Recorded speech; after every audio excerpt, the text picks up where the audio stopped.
ታድሶ ለየካቲት በዛቲ ዕለት አይረፍ።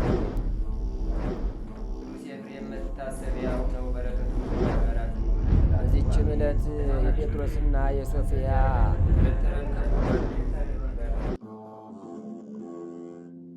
በስመ አብ ወወልድ ወመንፈስ ቅዱስ አሐዱ አምላክ አመስራው ለጥቅምት በዛቲ ዕለት አይረፈ አብ ክቡር ወአቢይ አባ ዮሐንስ አጺር። አንድ አምላክ በሚሆን በአብ በወልድ በመንፈስ ቅዱስ ስም ጥቅምት 20 በዚች ቀን ክቡርና ገናና የሆነ አባ ዮሐንስ አጺር አረፈ። የዚህ ቅዱስ ወላጆቹ ከላይኛው ግብጽ ናቸው። እነርሱም እግዚአብሔርን የሚፈሩ ናቸው። ነገር ግን ከእርሱ በቀር ልጅ የላቸውም። የዚህ ዓለምን ብልጽግና ቢሆን የላቸውም። ነገር ግን በበጎ ሥራ ባለጸጎች ናቸው። ይህንንም ቅዱስ እያስተማረው በበጎ አስተዳደግ አሳደጉት። የዚህም ቅዱስ ዕድሜው 18 ዓመት ሲሆነው የእግዚአብሔር ቸርነት አነሳስተው የመላእክት የሆነ አስኬማን ይለብስ ዘንድ ወደ አስቄጥስ ገዳም ሄደ። ይኸውም የምንኩስና ልብስ ነው። ከዚያም በደረሰ ጊዜ አባ ባይሞን የሚባለውን አንዱን አረጋዊ አባት ተገናኘው። ዮሐንስም ሰገደለትና ወደ እርሱ እንዲቀበለው ለመነው። ሽማግሌውም አባት ልጄ ሆይ ያንተ በዚህ መኖር ልክ አይደለም። በዚቻ ገዳም የሚኖሩ በእጆቻቸው ይሰራሉ፣ በቀንና በሌሊት ይጾማሉ፣ ይጸልያሉ። በሚተኙም ጊዜ ያለ ምንጣፍ በምድር ላይ ይተኛሉ።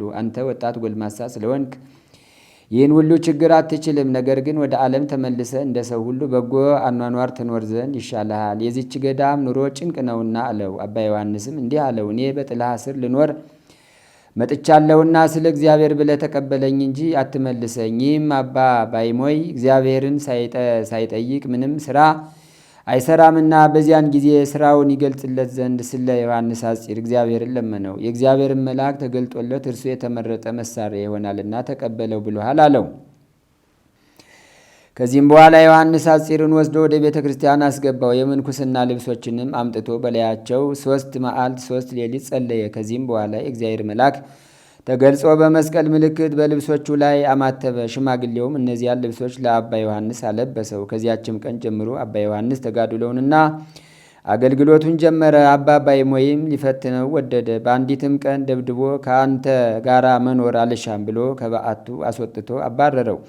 የከበረ አባ ዮሐንስም ከሜዳ መካከል በውጭ ቆመ። በየቀኑም በጠዋት እየወጣ ከዚህም ላይህ አልሻም እያለ ይመታዋል። እርሱ ግን አባቴ ወይ ይቅር በለኝ ብሎ ከእግሩ በታች ይሰግዳል።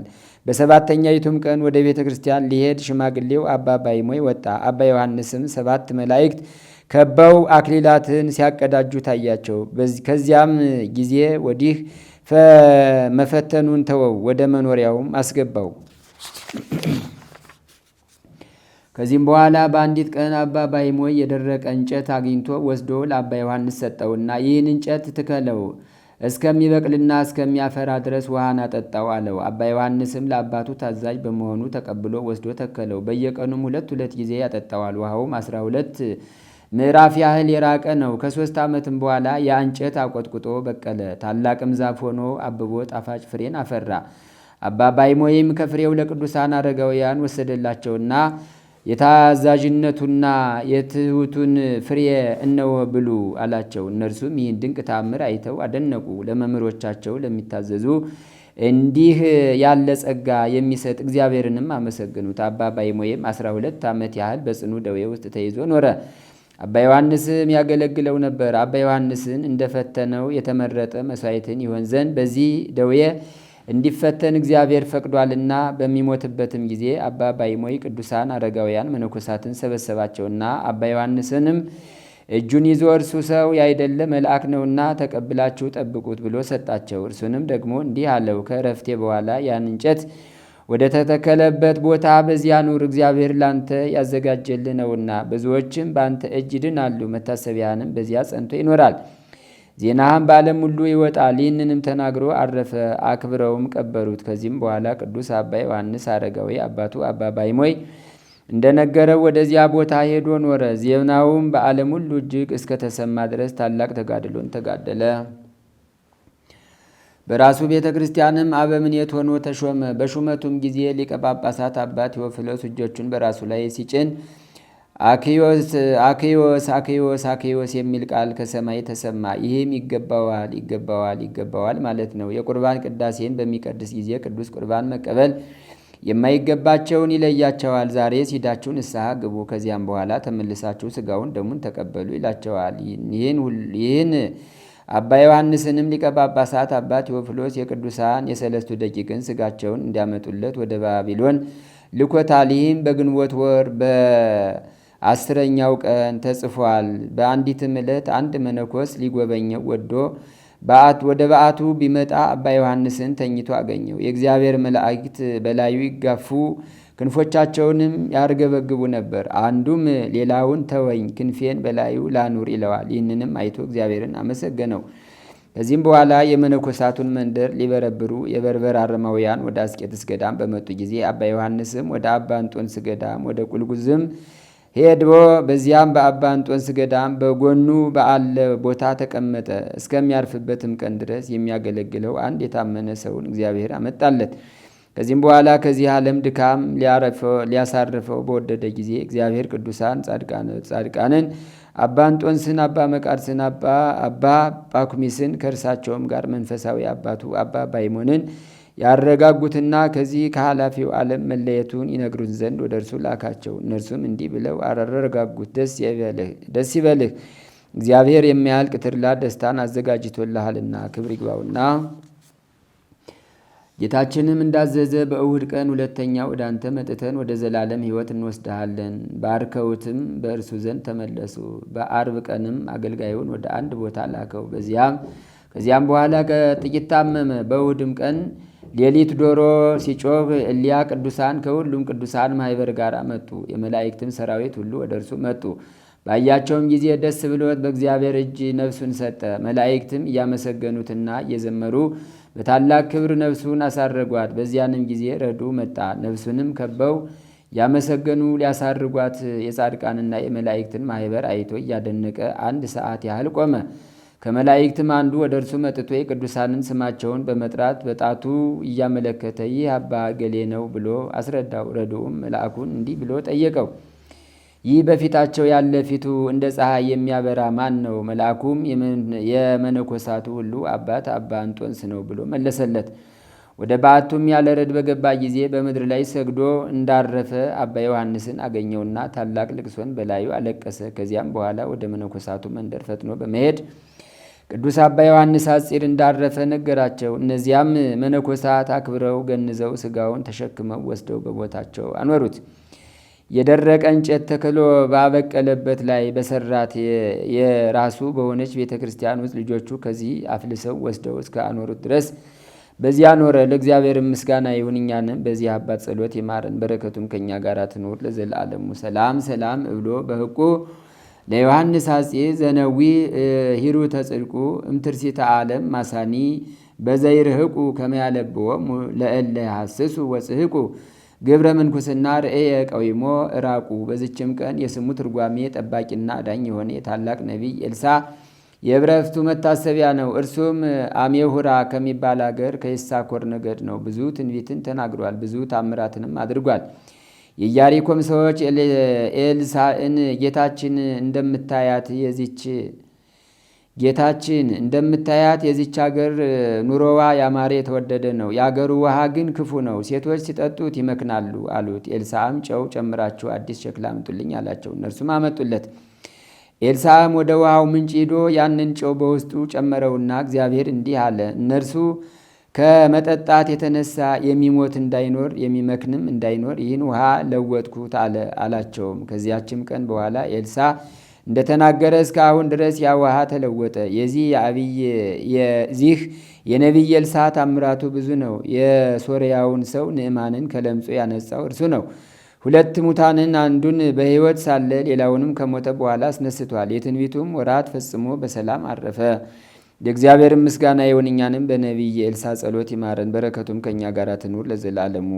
ሰላም ለኤልሳዕ ዘአድማአ ስመ መድህነ ወአቃቤ ዘተተርጎመ እየንተ ኤልያስ ነቢይ አመ ለእስራኤል ቆመ ፈውሰ ወአጥአመ ማየ ህሱመ ወበቅራፈ እጽ አውፅአ ማሄፄ ስዮ ስጡመ። አንድ አምላክ በሚሆን በአብ በወልድ በመንፈስ ቅዱስ ስም ጥቅምት 21 በዚች ቀን አምላክን የወለደች የቅድስት ድንግል የእመቤታችን ማርያም የበዓሏ መታሰቢያ ነው። በጸሎታ የሚገኝ በረከቷ ከእኛ ጋር ይኑር ለዘላለሙ። በዚችም ቀን የነቢይ ኢዩኤል የዕረፍቱ መታሰቢያ ሆነ። በዚችም ቀን እመቤታችን ማርያም ታምራትን አድርጋ ደቀ መዛሙርቱ ማትያስን ከእስራት ቤት አዳነችው። እንዲሁም በጸሎቷ ኃይል እኛን ከሰይጣን ማሰሪያ ታድነን ለዘላለሙ አሜን። በዚችም ቀን ክብር ይግባውና ጌታችን ኢየሱስ ከሙታን ያስነሳው የቅዱስ አልዓዛር ሥጋው ከቆጵሮስ አገር የፈለሰበት ሆነ።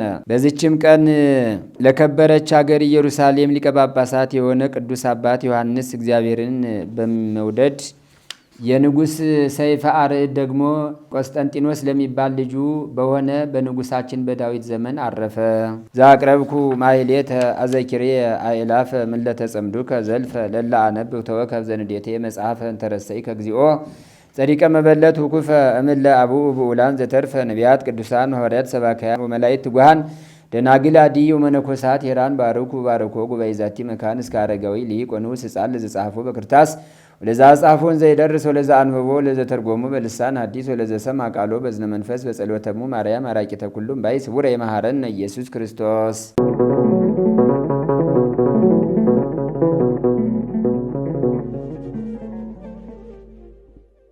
ተአምሪሃ ለእግዝእትነ ቅድስት ድንግል በክሌ ማርያም ወላዲተ አምላክ ጸሎታ ወበረከታ ወምህረተ ፍቅር ወልዳ ያሉ ምስለ ኩልነ ህዝበ ክርስቲያን ለዓለም ዓለም አሜን።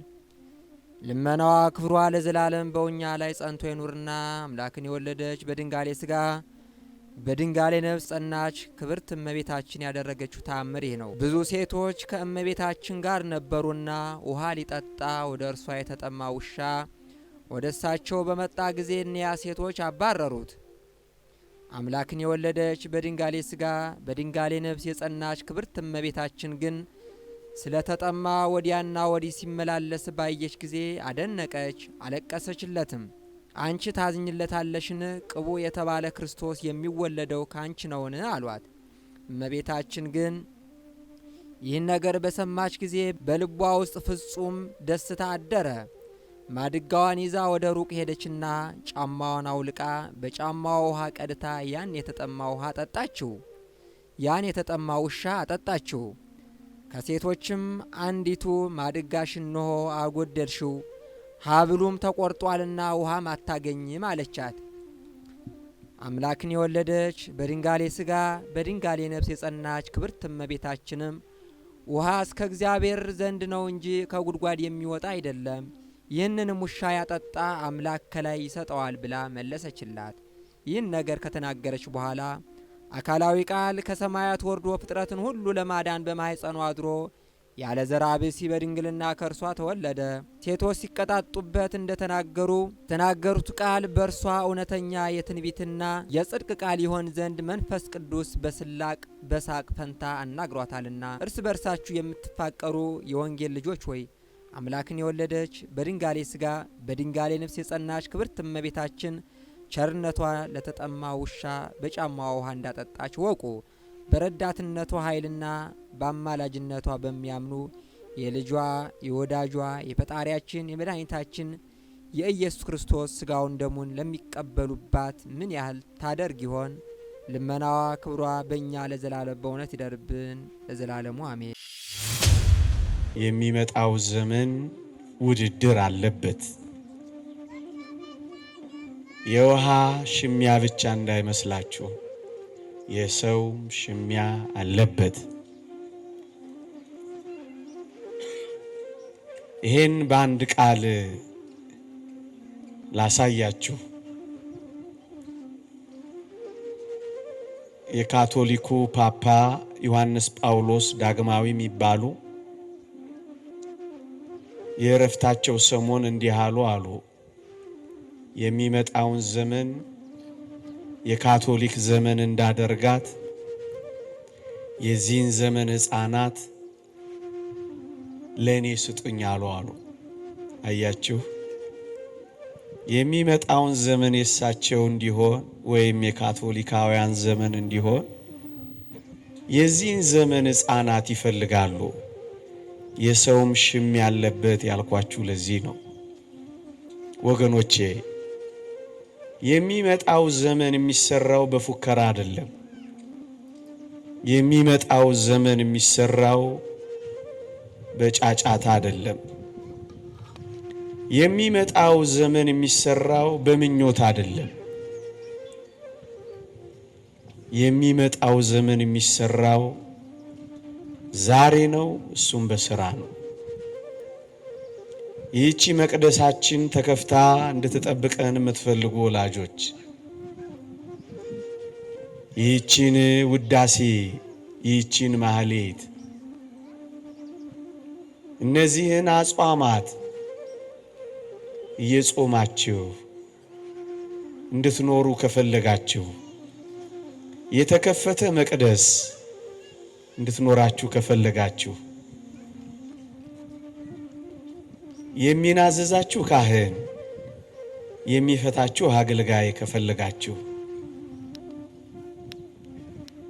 ቤተ ክርስቲያን ደጆቿ እንዳይዘጉ ሙጃም እንዳይበቅልባት ከፈለጋችሁ፣ ክርስትና እንዲሰፋ ንጽህናም እንዲበዛ ከፈለጋችሁ፣ ልጆቻችሁ እግዚአብሔርን የሚፈሩ ሰውን የሚያከብሩ እንዲሆኑ ከፈለጋችሁ፣ ዕጣኑ ዘውትር ከመቅደሱ፣ ቅዳሴው ዘውትር ከመቅደሱ እንድትሰሙ ከፈለጋችሁ፣ ነገ የኛ የኦርቶዶክሳውያን እንዲሆን ከፈለጋችሁ አንድ ቁም ነገር እንንገራችሁ። ዛሬ ተነሱና ስራ ጀምሩ። መቅደሴን እወዳለሁ፣ ክርስትናዬን እናፍቃለሁ፣ እኔ እንደቆረብኩት ልጆቼም ይቁረቡልኝ፣ እኔ እንዳመለኩት እግዚአብሔርን ያመልኩልኝ፣ እኔ እንደኖርኩት ልጆቼም ይኑሩልኝ እምትሉ ወላጆች፣ ልጆቻችሁን የምትወዱ ወላጆች፣ ስለ ልጆቻችሁ መኖር የምትፈልጉ ወላጆች፣ ጽድቅና ቅድስናን የምትፈልጉ ወጣቶች አንድ ቁም ነገር እንንገራችሁ። ነጋችሁን ዛሬ ስሩት። አያችሁ፣ ይሄ ዘመን ሽም ያለበት ስንል በምክንያት ነው። ላስፈራራችሁ አይደለም እነዚህን ነገሮች የምናገረው። ልጆቻችሁን ከቅፎቻችሁ የሚወስዱ ሐሳቦች በምድራችን ላይ አሉ። እናንተ ሳትሆኑ እነሱ ማሳደግ የሚፈልጉ ሳይወልዱ ሳያምጡ ሳያሳድጉ በጌም እና በቴሌቪዥን ቻናል የሚፈልጉትን ሰው መስራት የሚፈልጉ ሰዎች በዓለማችን ላይ አሉ። እናንተ ታበላላችሁ፣ እነሱ በርዕዮተ ዓለም ያሳድጉባችኋል። እናንተ ታስጠልላላችሁ፣ እነሱ ይረከቧችኋል። ወገኖቼ የሚመጣው ዘመን የኛ የሚሆነው ከነገ ሳናረፍድ ዛሬ ተነስተን የሰራን እንደሆነ ነው። አንዳንድ ማሳያዎችን ላስፈራራችሁ አይደለም፣ ግን ልንገራችሁ። በምታቋቸው የበለጸጉ ሀገራት እግዚአብሔር የለሽ ይሆኑ እንደሆነ አይታችኋል። ለምሳሌ ምስራቅ አውሮፓ 49% እግዚአብሔር የለሽ ሆኗል። እግዚአብሔር አለ የሚለውም እግዚአብሔር አለ እንኳን የሚል ካለ የሚለው በመጽሐፍ ቅዱስ ላይ ያለውን እግዚአብሔርን ለዚህ ዘመን ትውልድ የምንነግረው እንዴት ነው ብሎ ተጨንቋል። ምክንያቱም እግዚአብሔርን ለዚህ ዘመን እንዲመጥን አድርገው ለማቅረብ እግዚአብሔርን ትንሽ መቀነስ ፈልገዋል። አያችሁ፣ ግብረ ሰዶማውያንን የቸርቻችን አባል የምናደርገው እንዴት ነው ይሉላችኋል። ወንድና ወንድ ለሚጋቡ ሴትና ሴት ለሚጋቡ ሥርዓተ ተክሊል እንፈጽማለን ባዮች ሆነዋል። የማይደርስ መስሏችሁ እንዳይሆን አሁን ማወራው አፍንጫችን ስር ያለ ትግል ነው የምነግራችሁ። አንዳንድ በጣም በለጸጉ የሚባሉ ሰዎች ወይም ሀገሮች ይቅርታ እነዚህን ነገሮች ስነግራችሁ ሰው ከእንስሳ ጋር ካልተጋባ ብለው ሕግ አውጥተዋል። ምን እየሆነች እንደሆነ እንድነግራችሁ ፈልጌ ነው። ቀልድና ዋዛ አይደለም የምናወራው።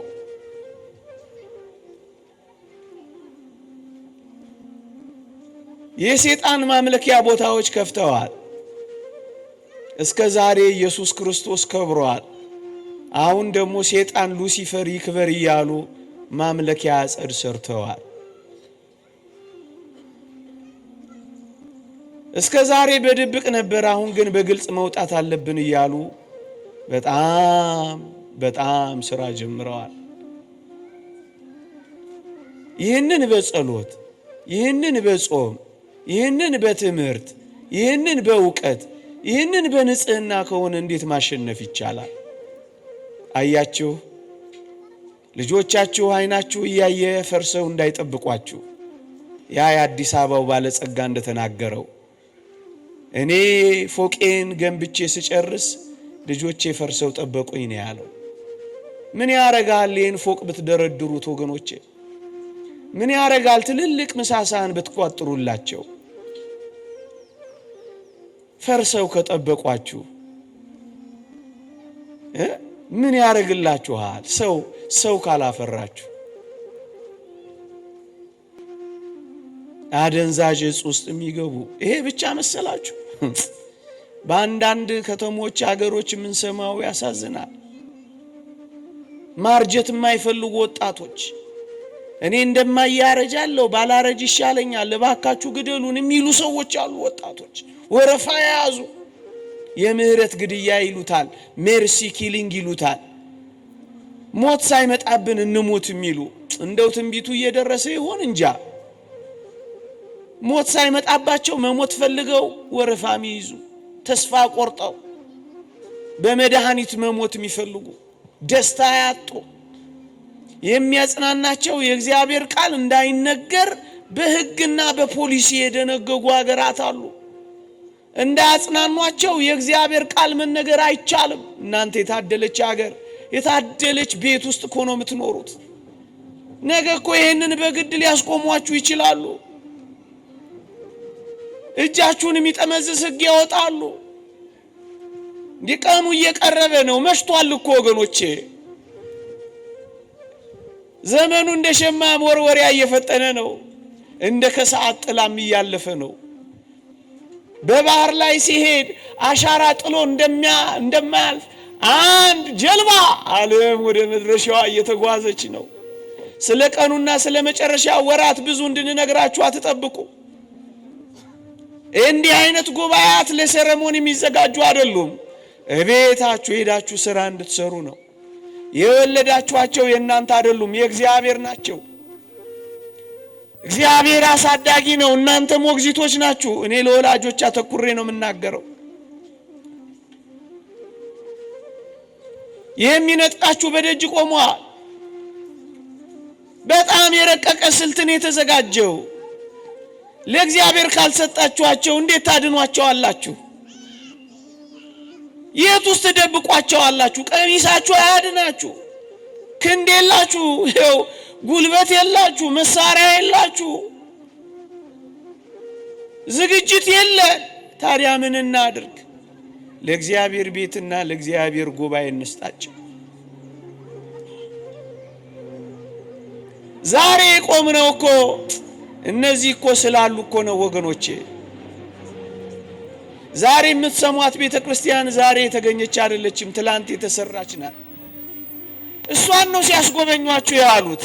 ለዚህ ነው ንግግሬን እኔም በዚህ ቅርጽ ለማድረግ የሞከርኩት። ትላንት የደከሙ አሉ፣ በእነሱ ድካም ውስጥ ነው የገባ ነው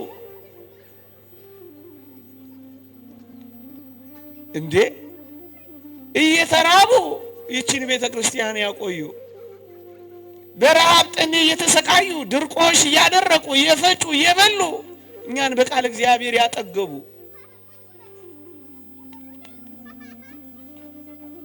የብር ከበሮ የወርቅ ጽና ይዘው ሸጠው መክበር እየቻሉ እየተራቡ መቅደስ የጠገቡ ይሄው እኛን እንኳን አሳመሩ፣ በእነሱ ድካም ውስጥ ገባን ወገኖቼ። እና ምን ነግራችሁ የምር ተዘጋጅታችሁ ኑሩ። የሚመጣው ዘመን የኛም የሆነው ዛሬ ከራሳችን ጀምረን ክርስቲያኖች መሆን ስንችል ነው ወገኖቼ። ራሳችሁን ለመንፈሳዊ ሕይወት አበርቱ። የምትሰሙትን ቃል ኑሩበት፣ እንደሰማችሁ ተመላለሱበት። እቤታችሁን ቤተ ክርስቲያን አድርጓት። ልጆቻችሁን በእግዚአብሔር በረከት አሳድጉበት። ብዙ መረጃ ብዙ ዕውቀት ምን ያደርግላችኋል? ጥቂት ካወቃችሁ አይበቃችሁም? ቤታችሁን የጸሎት ቤት አድርጓት። የተራቡ የሚበሉበት፣ የተጠሙ የሚረኩበት፣ የደከሙ የሚጽናኑበት፣ በየሰፈሩ በየመንደሩ እስኪ ስራ ስሩበት። የጨነቃቸውን አሳርፉበት። ተወዳዳሪ የሌለው ልጆችን የማሳደጊያው ጥበብ ሁሉ ጊዜ እንደምንለው ራሳችሁን ጥሩ ወላጅ ማድረግ ብቻ ነው። በእግዚአብሔር ቃል እንጂ በምን ትቃወሙታላችሁ? መንፈሳዊ በመሆን እንጂ በምን እናሸንፈዋለን? በጾምና በጸሎት በመታጠቅ የእግዚአብሔርን ቃል ስንቅ በማድረግ እንጂ በምን እንረግጠዋለን? ይሄን ዓለም እና የውሸት አገልግሎትም ይቅር። ከኖርን የእውነት እንኖር። አንዳንዶችን ከሳት ነጥቀን ማውጫ ዘመናችን ነው።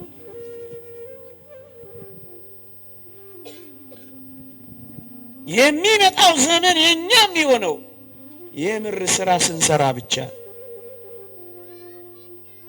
ጥቂት ጥቂት እየተሰበሰብን ስራ የሌላቸውን እያስተባበርን ስራ እያሳዝን ወገኖቼ፣ ነገ እኮ ምን እንደሚሉን ታውቃላችሁ? እኔ ፕራይቬታይዝ አድርጌዋለሁ፣ አንተ መኖር ከፈለክ እኔ እንድቀጥር ከፈለክ ማተብን በጥስልኝ የሚል እንደማይመጣ ምን እርግጠኛ ነኝ። ረሃብን ሊቋቋም የሚችል የጾም ህይወት ባልበላም እግዚአብሔር መጋቢ ነው የሚል ጭካኔ ሰማዕትነት ካልደረስን በቀር እኔስ እንዴ እንድሰጥ ይሄን አድርግልኝ፣ ማተብን በጥስልኝ፣ ቤተ ክርስቲያንን ተውልኝ ነው እኮ የሚሉ ሁሉንም ያጥሩባ እና እንዴት አድርገን እናሸንፈዋለን? እና አሁን ትግል ይዘና በርቱና ታገሉ። ልጆቻችሁን ለእግዚአብሔር፣ ትዳራችሁን ለክርስትና፣ ወጣትነታችሁን ለአገልግሎት፣ ላባችሁንም ለመንፈሳዊነት ከቅዱሳን ረድኤት በረከት ያሳትፈን። የአባቶቻችን የቅዱሳን በረከታቸው ትርዳን ትጠብቀን። በስራችን ሁሉ የእግዚአብሔር ቸርነት አይለየን። ሀገራችንን በጽኑ ሰላም ይጠብቅልን፣ ህዝቡን ከህዝብ ያስማማልን። በዓለም የተበተኑትን ህዝበ ክርስቲያን ወገኖቻችን በቸርነት ይጠብቅልን። አቡነ ዘበሰማያት ይትቀደስ ስምከ ትምጻእ መንግሥትከ ወይኩን ፈቃድከ በከመ በሰማይ ከማሁ በምድር ሲሳየነ ዘለለ ዕለትነ ሀበነ ዮም ህድግ ለነ አበሳነ ወጌጋየነ ከመ ንሕነኒ ንህድግ ለዘአበሰ ለነ ኢታብአነ እግዚኦ ውስተ መንሱት አላ አድኅነነ ወባልሐነም ኩሉ እኩይ እስመ ዚአከ ይእቲ መንግሥት ኃይል ወስብሐት ለዓለመ ዓለም። በሰላመ ቅዱስ ገብርኤል መልአክ ወእግዝእትየ ማርያም ሰላም ለኪ ድንግል በህሊናኪ ወድንግል በስጋኪ እመ እግዚአብሔር ጸባኦት ሰላም ለኪ ብሩክት አንቲ እምአንስት ወብሩክ ፍሬ ከርስኪ ተፈሥሒ ፍሥሕት ወምልዕተ ጸጋ እግዚአብሔር ምስሌኪ ሰአሊ ወጸልይ ምህረታ በፍቅር ወልድኪ ኢየሱስ ክርስቶስ ከመ ይስራይ ለነ ኃጣውኢነ ተማሂፀነ ብኪ ኦ እግዚእ ኢየሱስ ክርስቶስ ሠራይ ኃጢአት ስራይ ኃጢአትየ ወኃጢአተ ኩሉ ህዝብ ከማይሰራ ኃጢአት እግዚአብሔር ይፍታ። ንቁ ሚዲያ ለተመልካቾቹ ከሚያደርሳቸው ዕለታዊ ሳምንታዊና ወርሃዊ ዝግጅቶች መካከል የየዕለቱን ስንክሳር ወርሃዊና ዓመታዊ የቅዱሳን ገላትና ድርሳናትን በኢትዮ ማህበር የዩቲዩብ ቻናል ያቀርባል። የየዕለቱን ስንክሳር ባሉበት ሆነው በማድመጥ እንዲሁም ወርሃዊና ዓመታዊ የቅዱሳንን ዜና ህይወታቸውን በማድመጥ ከቅዱሳኑ በረከትና ረድኤት እንዲያገኙ ንቁ ሚዲያ የሁል ጊዜ ምኞቱ ነው። በየዕለቱ የሚለቀቁ ዜና ቅዱሳንን ላይክ፣ ሼር እና ሰብስክራይብ በማድረግ አገልግሎቱን ይደግፉ። ንቁ ሚዲያ ርቱ የቤተ ክርስቲያን ልሳን